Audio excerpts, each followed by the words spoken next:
ya mwananchi unkonye. Sema wote.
Kiongozi bingwa tokeo Kisii and Nyamira.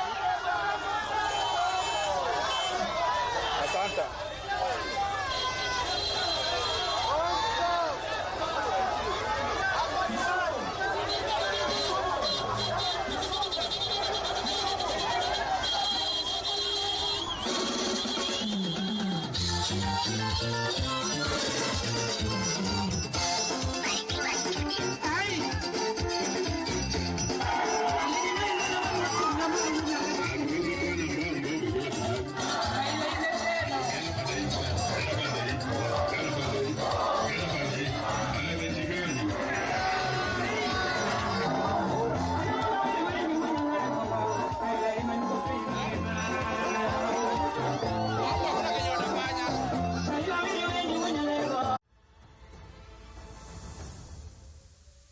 Does this conflict structurally change inflation? The energy crisis might persist for a lot longer. You know, everything that we import will increase 2x or 2.5x.